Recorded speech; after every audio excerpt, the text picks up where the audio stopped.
Woi man, sini dulu. Nih makan bareng sama kita. Ada gorengan sama lontong nih. Panggil beberapa temannya yang sedang di gubuk dekat sungai.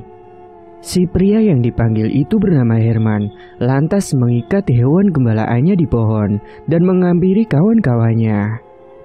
Herman ini setiap harinya memang mengembalakan kambing milik orang tuanya. Karena memang selama ini Herman belum mendapatkan kerja seperti remaja yang lainnya, karena dirinya ini hanya lulusan SMP. Setibanya di gubuk, dia langsung ditawari makanan oleh teman-temannya. Man, sini makan dulu bareng. Namun Herman menolak ketika ditawari makanan karena dia masih kenyang. Ya udah sini mampir dulu, duduk-dudukan dulu di sini sambil rehat. Tapi sebentar aja ya, ucap Herman. Kebanyakan dari mereka memang sudah bekerja di pabrik yang ada di daerahnya, dan kebetulan ini sedang hari Minggu dan mereka kadang kumpul di gubuk dekat sungai karena di situ memang tempatnya sejuk dan nyaman buat kumpul. Man, kambingmu udah banyak ya? Aku lihat tadi kayak ada 6 dan yang kecil kayaknya ada 3, ucap salah satu temannya. Iya, alhamdulillah.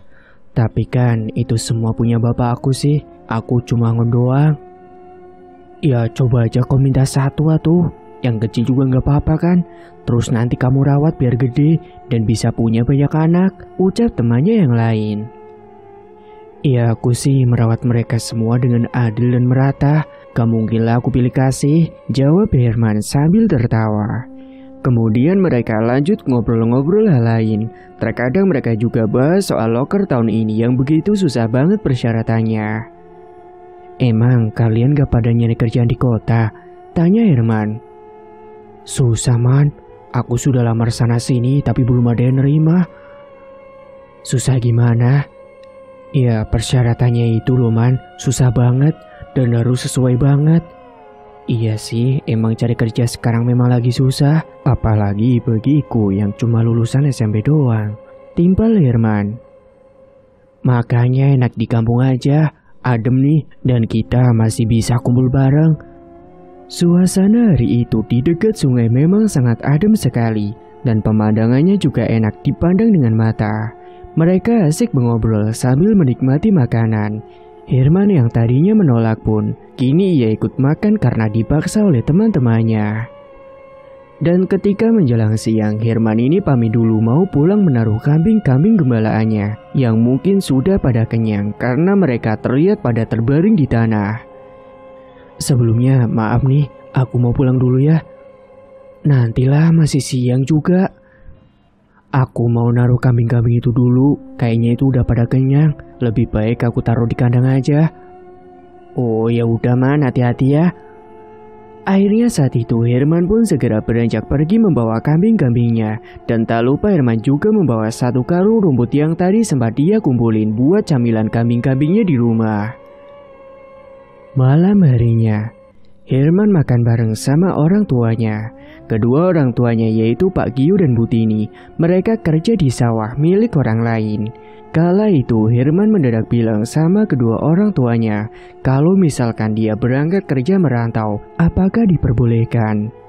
Sesaat kedua orang tuanya saling menatap karena mereka terkejut dengan pertanyaan anaknya itu. Namun Pak Gio dan Bu Tini hanya bilang apakah ada yang mau menerima lamaran orang yang hanya lulusan SMP. Emangnya ada yang mau menerima lamaran kamu? Kamu kan hanya lulusan SMP nak? Tanya ibunya. Iya man, lagian nanti kamu di sana sama siapa? Kan kamu belum ada pengalaman dan belum pernah pergi merantau. Timbal ayahnya. Aku nggak harus kerja di pabrik pak, bu. Jadi kuli bangunan kan juga bisa. Timbal Herman. Ada pak, banyak teman-teman aku yang di sana. Ibunya kemudian. Pak Gio dan Bu Tini pun akhirnya mengizinkan. Ya sudah, ibu mengizinkan kamu nak. Asalkan kamu hati-hati di sana. Bapak juga setuju nak. Yang penting kamu tidak terpaksa dan itu memang keinginan kamu sendiri. Iya pak, bu. Aku gak terpaksa sama sekali kok. Aku malah senang sudah diizinkan untuk merantau. Padahal sebelumnya, orang tuanya itu berharap agar Herman merawat kambing-kambingnya supaya kambing-kambing itu bisa beranak banyak dan nantinya bisa bikin peternakan kambing sendiri. Namun jika itu sudah keputusan Herman untuk pergi merantau, kedua orang tuanya tidak melarang karena itu pasti untuk kebaikan Herman sendiri. Setelah makan, kini Herman rebahan di kamarnya. Dia mulai mencari kontak-kontak teman lamanya yang masih aktif. Bahkan HP yang dipakai Herman merupakan HP second dan udah retak layarnya. Namun setelah dichat satu persatu, ternyata nomornya kebanyakan udah pada ganti dan hanya checklist satu doang. Akhirnya Herman ini beralih ke Facebook dan inbox teman-temannya yang masih di perantauan. Dan setelah beberapa saat dari sekian banyaknya inbox yang dia kirim, yang balas hanyalah teman yang tidak terlalu akrab dengannya. Dia dulunya pernah satu sekolahan dengannya, bahkan dia dari kelas sebelah. Dan bahkan selama ini Herman belum pernah mendengar kabarnya sejak lama. Temannya itu cowok, namanya Arga. Dia juga dari kelas sebelahnya dulu, bukan kelasnya. Tiba-tiba dia balas inbox dari Herman dan menawarkan loker di sebuah pabrik yang ada di kota Arga berada sekarang. Dan katanya itu jalur orang dalam dan memungut biaya, tapi dijamin pasti langsung masuk. Halo Ar, kamu di rantau ya? Kira-kira di sana ada loker nggak? Soalnya aku pengen merantau nih. Oh, ada man. Kebetulan ada loker nih di sebuah pabrik, tapi lewat jalur orang dalam. Kamu juga nanti disuruh bayar. Apa? Bayar? Maksudmu lewat calo? Enggak man, lewat orang dalam. Nanti pasti dijamin masuk kok. Beneran gak Ar? Iya, nanti kamu datang aja ke sini. Nanti ngekosnya sama aku aja. Biar ngobrolnya enak, ini nomor WA aku. Kita lanjut ngobrolnya di WA aja ya. Ibu Arga kemudian. Awalnya Herman ragu-ragu dan terus menanyakan kejelasannya pada si Arga. Lalu mereka pun lanjut ngobrol di WhatsApp. Usai Arga memberikan nomor barunya. Usai Arga merayu Herman dengan kata-kata manisnya dan hanya menyuruh Herman untuk nanti langsung datang saja ke alamat yang akan dikirimkan. Bahkan kalau bisa secepatnya agar dia segera sampai di sana. Usai pembahasan selesai, kala itu Herman mendadak semangat sekali. Katanya Herman harus menyiapkan uang sebesar 2,5 juta. Setelahnya dia pun memutuskan untuk tidur lebih dulu. Singkat waktu. Esok paginya, waktu sarapan, Herman memberitahukan semuanya pada Pak Gio dan juga Bu Tini. Pak, Bu, aku semalam barusan ngubungin temen lamaku. Dia lagi di rantauan. Katanya nanti aku bisa ngekos sama dia. Dan katanya dia punya loker di pabrik. Tapi aku harus disuruh bayar dulu 2,5 juta, Pak. Jelas Herman. 2,5 juta? Bukankah itu terlalu banyak? Iya, Pak. Tapi katanya nanti sudah dijamin langsung masuk kerja. Tapi ibu gak yakin nak. Emangnya kenapa bu? Ini nanti katanya pakai jalur orang dalam. Man, kamu gak usah kerantau ya. Ibu takut nanti kamu kenapa-napa di sana. Bu, tenang aja. Aku bisa jaga diri kok. Lagian aku sudah dewasa bu, bukan anak kecil lagi. Ibu doain aku aja terus ya. Mendengar Herman butuh uang sebanyak itu, Pak Gio akhirnya memutuskan untuk menjual salah satu kambingnya buat bekal Herman nanti di sana. Ya sudah kalau gitu, nanti Bapak akan jual dulu salah satu kambing kita buat biaya bekal kamu merantau di sana. Makasih ya Pak, aku janji nanti kalau aku sudah punya uang banyak, aku akan belikan kambing lagi buat Bapak. Amin. Ya sudah kalau gitu, kita berangkat dulu bu, sudah siang ini. Iya pak, ayo. Nanti jangan lupa angon kambingnya ya man. Iya pak, pasti. Setelahnya Pak Gio dan Bu Tini menuju ke sawah dulu sekalian cari orang yang mau beli kambingnya. Sementara Herman, dia akan mengangon kambingnya sekalian pamitan sama teman-temannya jika ada di gubuk. Singkatnya, setelah Herman mengikat gembalaannya, Herman menuju ke gubuk dan di sana ada beberapa temannya, namun tidak semua. Kala itu Herman sekalian mau pamitan dan bilang dengan temannya kalau dia akan pergi merantau. "Herman, kenapa kamu? Kelihatannya senang banget," ucap temannya. "Iya, aku mau pamitan sama kalian semua nih, kalau aku bentar lagi mau pergi merantau." Mau ngapain merantau, Man? Aku mau kerja di sana. Emangnya ada loker, Man? Ada, katanya di pabrik. Kamu kata siapa, Man?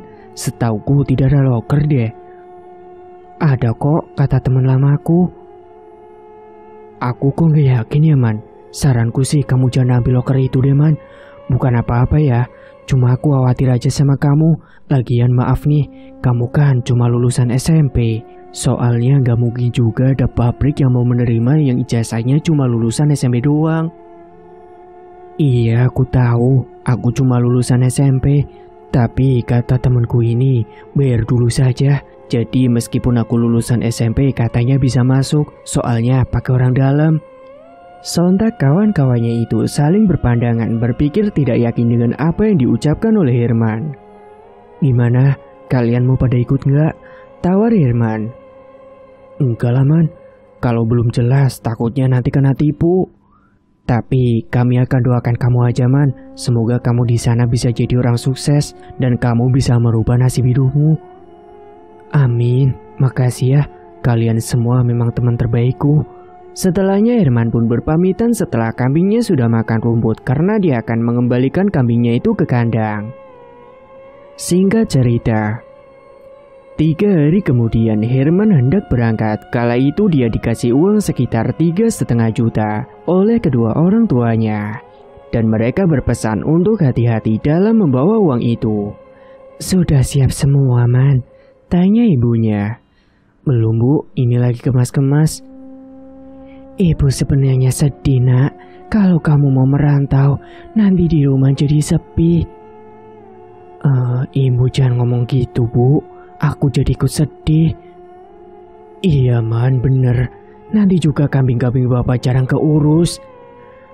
Bapak sama Ibu tenang aja. Nanti kan kalau aku di sana masih bisa kabar-kabar.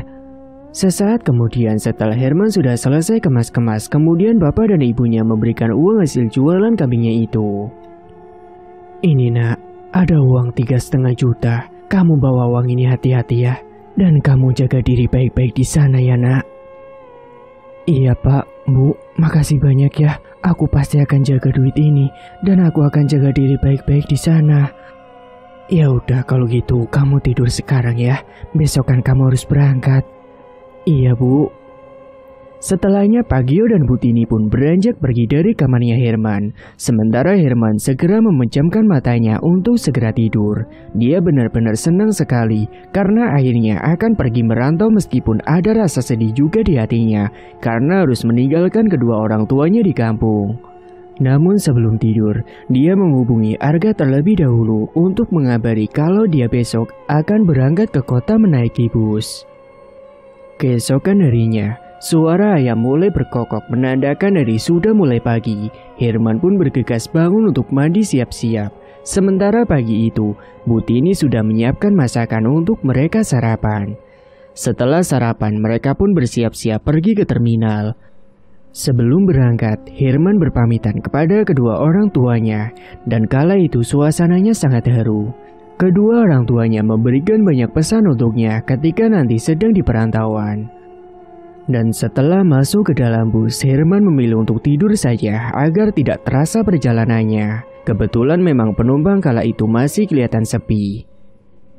Hingga berjam-jam kemudian, si kernet bus membangunkan si Herman karena ternyata sudah sampai tujuan. Mas, bangun Mas, sudah sampai. Oh, iya Mas, sudah sampai ya. Kernet itu hanya menganggukkan kepala. Kemudian Herman pun turun dari dalam bus. Dan dia duduk di sekitaran terminal, sekalian mengabari Arga terlebih dahulu. Saat dia mengabari Arga bahwa dia telah sampai, ternyata Arga malah menyuruh Herman untuk naik ojol saja. Padahal Herman kira dia akan dijemput oleh Arga. Akhirnya Herman pun mencari ojol dan memintanya mengantarkan menuju ke lokasi yang tertera di layar ponselnya. Usai muter-muter ke sana kemari, tibalah Herman di lokasi yang dimaksud oleh Arga, tepatnya di sebuah komplek perumahan dengan rumah yang minimalis yang saling berjejer. Arga sudah menunggu di depan kosannya, dan setelah membayar, Herman pun diajak masuk sama Arga. Di dalam rumah itu terdapat 3 orang dan jadi 4 orang karena ketambahan si Herman. Ya udah, yuk masuk dulu, Man. Di dalam ada 2 teman, nanti aku kenalin. Kemudian Arga pun mengenalkan kedua temannya tersebut, di mana yang paling senior namanya Denny. Dia menyambut kedatangan Herman dengan ramah dan mendoktrin Herman tentang kerjaan nantinya. Awalnya Herman ini gak curiga sama sekali, dan dia yakin-yakin saja. Dan saat itu Herman dimintai uang 500.000 dulu, dari total 2,5 juta yang harus diberikan. Dan besok katanya akan ada langsung interview untuk kerja. Oh iya, Man. Besok kan kamu harus langsung interview, jadi kamu harus bayar dulu 500.000, ucap Arga. Loh, katanya akan sekalian 2,5 juta. Iya, tapi itu nanti, besok kan kamu harus interview dulu. Oh, ya udah bentar, aku ambil uangnya dulu. Saat itu Herman sibuk mencari uangnya yang ada di dalam dompet yang ada di dalam tasnya, sementara Arga dan teman-temannya itu malah tersenyum licik kepada Herman. Ini gak uangnya, coba dihitung dulu. Oke, bentar ya. Sudah pas ini, Man. Herman pun nurut saja, dan setelahnya Herman disuruh untuk rehat lebih dulu di salah satu kamar kosan itu. Sekarang kamu rehat aja dulu, Man. Pasti kamu capek kan habis perjalanan jauh. Dan waktu malam telah tiba, Herman ini kemudian diajak keliling sama Arga dan Denny ke kosannya yang lain, yang katanya juga masih satu pabrik dengan mereka. Dan ada juga yang mau melamar kayak Herman. Mereka berbincang-bincang dan sedikit membahas tentang pekerjaan mereka setiap harinya, yang katanya mereka mengaku bergerak di bidang pembuatan spare part kendaraan. Dan usai malam mulai larut, akhirnya mereka kembali dan beranjak tidur untuk mempersiapkan dari esok.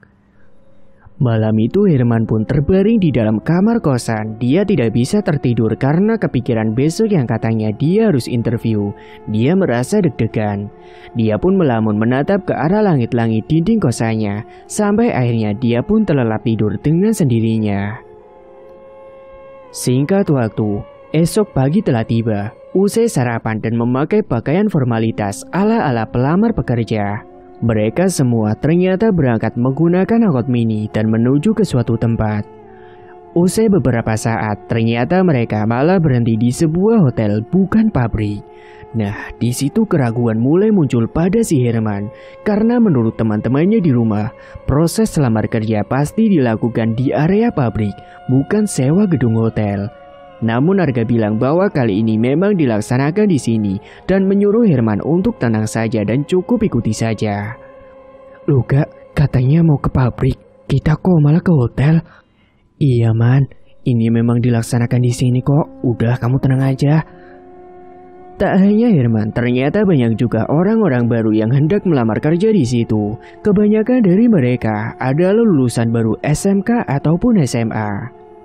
Namun, hal aneh pun mulai terjadi ketika semua pendaftar dikumpulkan di ruangan dan didudukkan di sana. Sementara Denny dan Arga dan beberapa orang yang sudah lama malah pada berdiri. Tiba-tiba datang seorang yang mengaku motivator, bicara panjang lebar soal produk dan komisi yang diraihnya. Entah yang dibilang itu adalah pencapaian ataukah cuma sekedar bualan belaka. Dan barulah Herman benar-benar yakin kala itu kalau ini bukanlah loker, melainkan MLM, di mana orang harus mengajak orang lain untuk ikut gabung dan baru mendapatkan komisi. Itulah sedikit yang dia pahami soal itu. Dalam hatinya, Herman ini muak dan marah sama Arga karena telah menipunya. Namun dia mencoba memendam amarahnya tersebut dan pura-pura mengikuti alurnya dulu. Bahkan parahnya, si motivator itu meminta jika mereka ingin gabung, mereka harus membeli salah satu produknya yang paling murah kala itu, harganya 12 juta. Tambah muaklah Herman mendengar ucapan tersebut karena jelas-jelas ini adalah pembohongan. Dan singkatnya, usai pertemuan selesai, banyak para pendaftar yang merasa kecewa dan tertipu, begitu juga dengan Herman yang langsung mencengkram Arga di luar ruangan. Jawab dengan jujur, apa yang telah kau perbuat padaku? Ucap Herman tegas. Arga masih mengelak saat dimintai penjelasan dan berkata bahwa kerjaan ini akan menjamin hidupnya menjadi cepat kaya raya. Man, udah Man, kamu ikuti aja, karena ini yang nantinya bisa bikin kamu cepat kaya. Ucap Arga. Cepat kaya katamu, maksudmu dengan menipu temanmu sendiri ya? Bajingan kau, Ucapnya pada Arga seraya hendak menghantam wajah Arga, namun berhasil dilerai oleh Denny. Denny menenangkan Herman dan akan menjelaskannya nanti saat tiba di kosan. Herman melihat sekitar ada beberapa para pendaftar yang masih didoktrin sama si senior agar ikut gabung. Namun Herman tak peduli lagi akan hal itu. Dia berencana akan pergi dari situ dan akan mencari kerjaan lain. Singkatnya, setibanya di kosan, Denny menjelaskan panjang lebar soal keuntungan jika Herman mau gabung. Dan menyuruh untuk menjual rumahnya jika tidak punya uang, agar demi bisa beli produk usaha mereka. Man, kamu gabung saja ya. Ini bisnis besar, kamu bisa jadi kaya, Man. Ucap Denny. Aku gak mau ikut. Ayolah, Man. Kamu bisa jual rumah atau apa kek buat beli produk usaha ini. Sekali aku bilang tidak, ya tidak. Aku datang ke sini itu mau cari kerja yang halal, biar bisa membantu orang tua, bukan malah menyusahkan orang tua pakai jual rumah segala. Jawab Herman yang sudah kehilangan kesabaran. Dan mulai besok aku akan pergi dari sini, dan aku gak bakal mau join. Dasar keras kepala, tegas Denny. Namun Herman tidak memperdulikan ucapan teman Arga tersebut. Kemudian Herman memilih meninggalkan mereka dan masuk ke dalam kamar untuk segera tidur.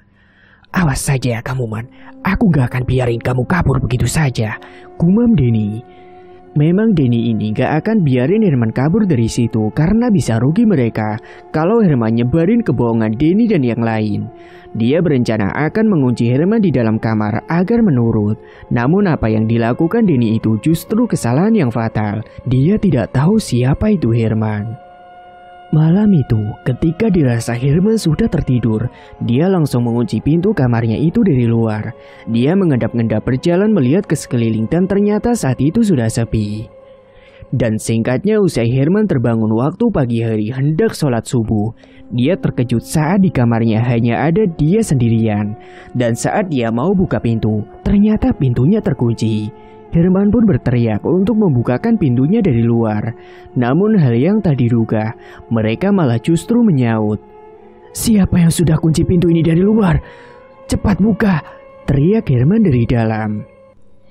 Kami tidak akan membukakan pintu ini sampai kau mau menurut sama kami. Dan kami gak akan biarin kamu pergi dari sini, ancam Denny dengan nada meremehkan. Herman yang sudah merasa dijebak, kesabarannya sudah benar-benar habis. Mereka tak tahu kalau Herman ini di rumah adalah murid kesayangan guru silatnya. Dan dia jago bela diri. Sontak Herman kemudian mengambil dan memasukkan semua barang-barangnya ke dalam tas. Setelahnya dia berucap sekali lagi sebelum pintu itu didobrak dengan paksa. Kuperingatkan kalian, buka pintunya sekarang dan biarkan aku pergi, ucapnya tegas. Coba saja kalau kau bisa, jawab mereka meremehkan si Herman. Kala itu ada 3 orang di luar termasuk si Arga. Herman sudah kalap, dia ambil ancang-ancang dan hanya dengan 1 kaki, pintu kayu itu langsung terlepas dari engselnya dan mengenai salah satu orang yang kebetulan berdiri tepat di depan pintu. Dia tersungkur tidak sadarkan diri. Brak! Denny dan Arga kaget melihat hal itu dan dia berkata, Bajingan, apa yang kau lakukan? Ucap Denny yang kemudian langsung menyerang si Herman. Dengan sigap Herman menghalau dan membalikkan serangan si Denny. Dia mengunci tangan Denny dan membisikkan sesuatu di telinganya. Kau bilang aku bajingan, kalian semua yang bajingan. Ucapnya kembali memukul wajahnya dan membantingnya ke tembok hingga tersungkur kesakitan. Herman benar-benar kalap kala itu. Segera Herman mengambil tasnya dan berjalan keluar dengan santai. Namun dia malah dihadang oleh Arga. Minggir gak, atau ku hajar kau seperti mereka. Namun Arga malah menodongkan sebilah pisau. Herman pun terkejut melihat respon teman lamanya itu. Sungguh benar-benar bajingan. Akhirnya Herman tak punya belas kasih lagi. Dia menghalau serangan dari Arga, lalu mengajar Arga 1 kali dan melemparkannya ke jendela sampai kaca jendela itu pecah berserakan di lantai. Dan si Arga pun hanya terbaring di lantai sambil merintih kesakitan. Sebelum dirinya pergi, Herman sempat berucap, Jangan pernah cari aku lagi. Dan kau Arga, jika salah satu temanku kau jadikan korban lagi, ku pastikan akan kuhabisi nyawamu. Kemudian Herman pun melenggang pergi dari kosan itu. Singkatnya, di pagi buta itu, Herman berjalan jauh sampai tiba di sebuah masjid dan dia memutuskan untuk sholat subuh dan rehat di sana. Usai sholat, dia berdoa untuk diberikan jalan kemudahan untuknya. Dia merasa kecewa karena gagal meringankan beban ekonomi kedua orang tuanya karena dia telah tertipu. Namun Herman gak bakalan pulang kampung terlebih dahulu. Dia akan mencari pekerjaan apapun di situ, yang penting halal. Waktu pun berjalan. Kala itu dia mampir di sebuah warung dan sarapan di sana. "Permisi Bu, saya pesen nasinya 1 porsi ya Bu, sama minumnya teh hangat." "Iya Mas, tunggu bentar ya." Tiba-tiba Herman ini mendapatkan panggilan telepon dari teman lamanya yang memang ada di situ. Dan setelah mengangkat telepon itu, sungguh rezeki bagi Herman karena ternyata temannya itu yang bernama Ilman mengajak Herman untuk ikut kerja proyek saja dengannya. Dan kebetulan alamat yang dikirimkan oleh Ilman tidak begitu jauh dari lokasi Herman sekarang. "Halo Man, kamu di mana?" "Ini aku lagi di rantau Il. Aku baru saja ketipu. Sekarang aku bingung lontang-lantung gak tahu mau kemana." "Wah, pas banget Man. Kamu mending ke kosan aku aja sekarang. Ini aku ada kerjaan. Kamu mau gak kerja proyek bareng aku?" "Iya Il, aku mau Il. Kamu Sherlock sekarang ya, tapi aku lagi di warung nih, mau sarapan dulu." "Ya udah, nanti aku Sherlock ya. Nanti kalau sudah sarapan kamu langsung ke sini aja. Mumpung aku lagi di rumah nih." Setelah sambungan telepon itu terputus, pesanan nasinya itu datang dan segera Herman menyantap sarapannya tersebut. Dia pun merasa lega karena akhirnya ada temannya yang baik yang akan mengajaknya bekerja. Herman makanya sampai lahap antara lapar dan semangat serta buru-buru karena mau pergi ke tempatnya si Ilman. Beberapa saat kemudian, makanannya itu habis dan segera dia beranjak pergi. Sebelumnya dia telah membayar nasi pesanannya itu lebih dulu. Kemudian dia pun langsung mencari angkutan dan menanyakan alamat yang dikirimkan oleh Ilman pada kernet angkutan. Hingga beberapa saat kemudian, akhirnya dia pun sampai juga di kosannya si Ilman. Singkat cerita, kini Herman ikut kerja kuli proyek bangunan dan dia tinggal bareng dengan Ilman di kosannya. Herman benar-benar bersyukur banget bisa kerja juga. Namun dia belum memberitahu pada orang tuanya jika dia ini jadinya kerja proyek bukan kerja di pabrik. Hingga waktu terus berjalan, 6 bulan pun telah berlalu. Herman belum pulang sama sekali. Namun dia terkadang menyisihkan gajinya untuk dikirimkan ke rumah dan juga untuk nabung sendiri. Karena di kos mereka masak lauk sendiri, jadinya dia bisa lebih hemat. Ilman juga baik padanya. Dan dia bersyukur di tempat kerjanya itu mandornya baik banget. Bahkan kadang beberapa kulinya itu diberikan uang lebih setiap gajian mingguan. Terkadang Herman ini masih teringat soal penipuan Arga dulu dan baru-baru ini dia melihat sebuah postingan Arga yang mengajak para pengangguran untuk join di MLM yang berkedok pabrik jalur dalam itu. Herman pun kembali merasa muak dengan si Arga. Memang Arga ini beda desa sama Herman, namun kebanyakan teman-temannya Herman di rumah pasti tahu siapa si Arga. Dalam artian, mereka cuma kenal Arga itu asalnya dari desa sebelah, namun tidak terlalu dekat dengannya. Akhirnya Herman berniat membuat Arga dan komplotannya itu jera melakukan penipuan lagi. Herman pun kepikiran sesuatu. Kurang ajar, emang bajingan mereka ini. Masih saja mereka berani-beraninya menipu banyak orang. Aku gak bisa biar ini terus terjadi. Kasihan nanti banyak yang kena tipu mereka. Malam itu, Herman nanya sama Ilman apakah dia tahu lokasi dukun di sekitar itu. Il, kamu tahu lokasi dukun di sekitar sini gak? Emangnya kenapa? Kamu mau apa, Man? Jawab aja dulu, kamu tahu gak tempat dukun di sini? Iya, aku tahu. Aku biasa nganterin temen aku yang minta nomor togel. Kalau gitu, aku minta tolong nganterin aku ke sana bisa kan, Il? Kapan? Besok aja kali ya. Namun Herman ini saat ditanya oleh Ilman mau apa ke sana, dia tidak menjelaskan maksudnya. Namun Ilman sudah bisa menebak kalau pasti dia masih dendam dengan Arga, karena dulu Herman sudah menceritakan semuanya padanya. Akhirnya Ilman pun bersedia mengantarkannya ke tempat dukun itu. Esok harinya, Setelah pulang uli, mereka langsung pergi ke tempat dukun dengan meminjam motor. Perjalanannya cukup jauh, tapi Herman tidak memperdulikan walaupun lumayan jauh karena dia sudah muak dengan Arga dan teman-temannya itu. Beberapa saat kemudian, mereka pun akhirnya sampai juga di rumah Mbak Dukun yang diketahui oleh Ilman. Segera mereka menyambangi rumah itu. Sesaat kemudian, pintu pun dibuka dan keluarlah seorang kakek tua yang menemui mereka berdua. Mereka pun kemudian dipersilakan untuk masuk ke rumah terlebih dahulu. Mereka juga langsung jelasin maksudnya bahwa dia ingin meminta sama dukun tersebut buat ngirim teror atau santet ke rumah yang akan dia sebutkan. Kemudian Herman juga menunjukkan foto milik Arga dan Denny dan juga kawan satunya lagi. Dia meminta dukun untuk menyantet mereka semua. Bahkan Herman ini meminta agar Denny ini menderita. Mbak Dukun yang mendengarkan penjelasan itu langsung paham, namun dia meminta bayaran yang lumayan mahal, yakni 1 juta. Itu masalah gampang bagi saya, tapi kamu harus membayar maharnya 1 juta. Herman pun setuju saja, dan malam itu juga si dukun langsung masuk ke ruangannya dan akan melakukan ritual pengiriman santet kepada alamat yang telah diberikan oleh Herman. Berbagai macam sesajen, juga kemenyan yang sudah dibakar, telah tertata di situ. Kemudian Mbak Dukun merapalkan mantranya dan memanggil sosok yang akan dikirimkan kepada mereka. Mereka berdua kala itu ikut masuk ke dalam ruangan ritual, karena penasaran ingin melihat cara kerjanya.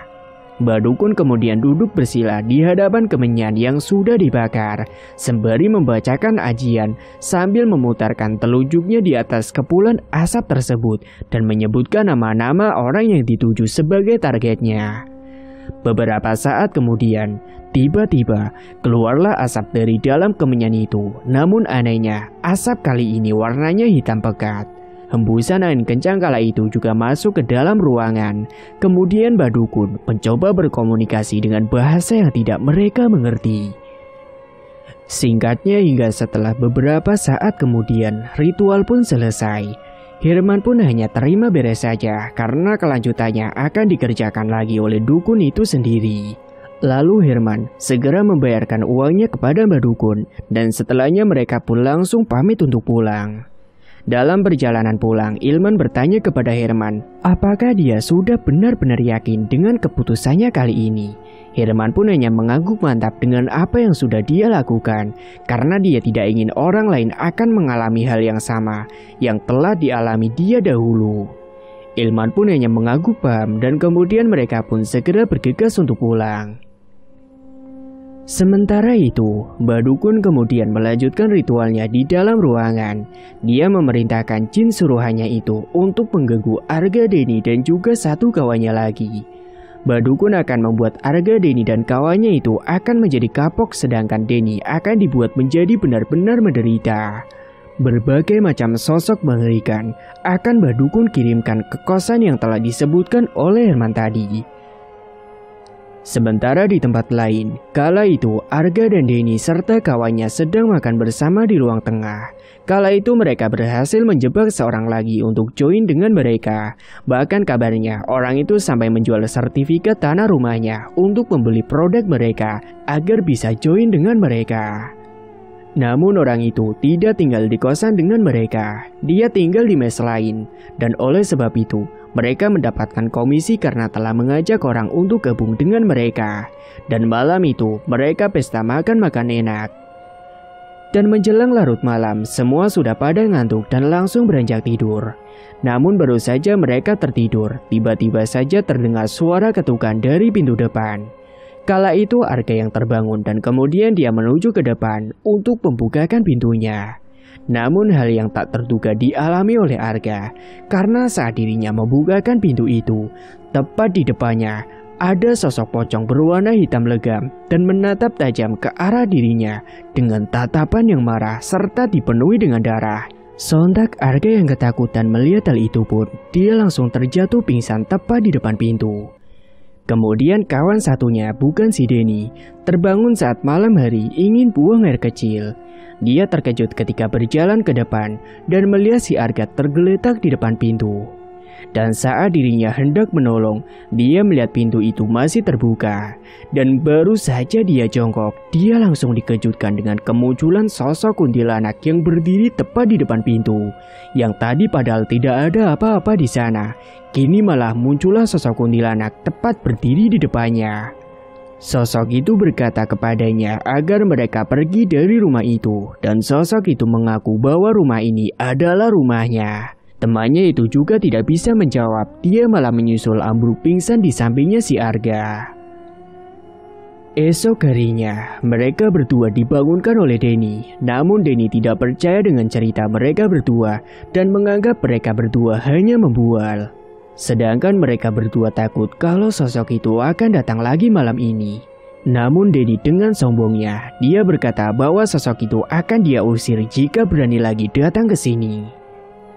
Singkatnya, waktu malam telah tiba. Mereka berdua masih was-was takut kalau sosok-sosok itu benar-benar akan datang lagi ke rumah ini. Sementara Denny duduk di ruang tamu, dia tidak tidur. Dan tepat pukul 12 malam, keanehan pun mulai terjadi. Denny yang kala itu belum tertidur. Dia kaget saat melihat ada sebuah asap tebal masuk lewat ventilasi ruangan. Saat dia sedang heran, tiba-tiba saja asap tersebut berkumpul jadi satu dan berubah menjadi sosok genderuwo yang wujudnya sangat tinggi dan mengerikan. Akhirnya dia percaya bahwa mereka berdua benar-benar diteror oleh sosok mengerikan. Dan semenjak malam itu, Denny jadi ikutan was-was ketika malam telah tiba. Singkatnya, hari demi hari terus berlalu, dan setiap malamnya mereka selalu mengalami teror tersebut, dan itu membuat mereka menjadi stres. Bahkan mereka semua tidak bisa tidur tenang, bahkan juga terasa tidak enak. Hingga akhirnya mereka ini memutuskan untuk pindah dari kosan itu. Mereka pindah di kosan yang dekat dengan jalan raya. Namun ternyata tetap saja, setan itu selalu mengikuti kemana mereka pergi. Hingga puncaknya, pada suatu malam, setan itu meneror ketiganya secara bersamaan. Mereka yang ketakutan langsung pontang-panting mencoba untuk melarikan diri dari rumah itu. Akan tetapi saat mereka berlari keluar rumah, dari arah samping ada dua motor yang sedang lewat dengan kecepatan yang tinggi. Salah satu dari motor tersebut menabrak Denny sampai dirinya itu terpental beberapa meter dan kepalanya membentur sebuah tembok pagar rumah. Dan sebab itulah dia mengalami gagal otak dan meninggal dunia. Sementara Arga dan kawan satunya lagi, mereka tertabrak motor satunya, namun tidak parah. Hanya saja mereka berdua kakinya tidak bisa untuk jalan lagi karena tulangnya patah. Hingga singkatnya setelah mereka menjalani perawatan beberapa hari, Arga ini memutuskan untuk pulang kampung dan meninggalkan apa yang telah dia kerjakan selama ini. Dan bahkan dia ini juga telah dicap telah lockout dari perusahaan MLM tersebut. Akan tetapi, setibanya di rumah, teman-teman Herman yang sudah mendengar cerita dari si Herman tentang kelakuan Arga di rantauan, mereka semua menjauhi si Arga. Bahkan orang tua Arga juga terkejut kala mengetahui anaknya tersebut adalah bagian dari penipu MLM. Meskipun sudah pulang ke kampung, tetap saja kakinya Arga ini pincang dan dia pun jalannya menjadi susah. Mungkin itulah karma untuknya karena telah menipu teman sendiri. Sementara di tempat lain, Herman mendapatkan kabar dari temannya di rumah kalau Arga ini sudah pulang ke rumah dengan keadaan kaki yang pincang. Herman pun puas mendengar kabar itu. Dia juga sudah tahu tentang kematian si Denny yang tertabrak sebuah motor. Balas dendamnya kini telah terbalaskan. Dia telah benar-benar membuat Arga ini cerah dan gak akan menipu orang lain lagi. Arga akan menghabiskan sisa umur hidupnya itu dengan kaki yang pincang. Bahkan meskipun sudah pulang ke rumah, dia masih tetap saja kadang diteror oleh sosok-sosok mengerikan yang dulu menerornya di tempat kosannya di kota. Suatu malam, di kampung, Arga yang tengah duduk di depan teras rumah, dia tiba-tiba merasa merinding karena ada hembusan angin yang melewatinya diiringi dengan bau yang sangat busuk sekali. Dia juga merasa dingin gara-gara angin itu. Bahkan dia keheranan sendiri karena di sekitar sepi sekali, tidak seperti dulu, apalagi malam itu adalah malam Jumat Kliwon. Sesaat kemudian Arga dikejutkan dengan suara langkah kaki yang terseok. Secara refleks, dia pun langsung menoleh ke arah sumber suara itu. Namun sejenak dia terdiam dan teringat kalau ini adalah malam Jumat. Dia pun dengan kaki pincangnya segera beranjak pergi masuk ke dalam rumah. Akan tetapi saat dia hendak masuk ke dalam rumah, betapa terkejutnya dirinya ketika melihat ada sosok genderuwo yang berdiri tepat di ambang pintu rumahnya dengan wajah yang murka serta kedua matanya yang merah menyala serta gigi taring yang panjang dan tajam dan baunya busuk sekali menatap marah ke arahnya. Sontak Arga pun langsung berteriak ketakutan. Tubuhnya terasa kaku, dia pun gemetaran. Akhirnya dia pun ambruk pingsan di depan teras rumahnya sendiri. Ibunya yang sempat mendengar teriakan dari anaknya itu segera menghampiri ke depan teras rumah. Ibunya terkejut ketika mendapati anaknya telah terkapar di lantai. Segera ibunya langsung teriak minta tolong dan beberapa saat kemudian warga pun langsung berdatangan. Saat itu warga langsung dibawa masuk ke dalam kamarnya dan mencoba untuk disadarkan oleh ibunya. Dan beberapa saat kemudian, akhirnya Arga pun tersadar dari pingsannya. Namun dia masih dalam keadaan bingung karena belum sepenuhnya tersadar. Akhirnya ibunya pun beranjak ke dapur untuk mengambilkan air putih untuknya. Akhirnya Arga pun menegak air putih tersebut sampai habis. Dan setelahnya dia beranjak untuk tidur lagi karena kepalanya terasa pusing, mungkin karena tadi terbentur lantai. Singkat waktu, 1 tahun telah berlalu. Akhirnya Herman kini memutuskan untuk pulang ke kampung. Setibanya di kampung, dia langsung menuju ke rumah. Dia juga langsung jujur kepada kedua orang tuanya kalau selama ini dia bukan bekerja di pabrik, melainkan sebagai kuli bangunan. Malam itu mereka sedang berkumpul bersama di ruang tengah dan Herman mengatakan sejujur-jujurnya kepada kedua orang tuanya bahwa dirinya dulu sempat ditipu oleh sahabat lamanya, yaitu si Arga dari desa sebelah yang katanya dirinya akan bisa langsung masuk kerja ke pabrik usai membayar 2,5 juta. Namun ternyata si Arga ini justru menipu dirinya kalau dia itu malah diajak gabung untuk join MLM.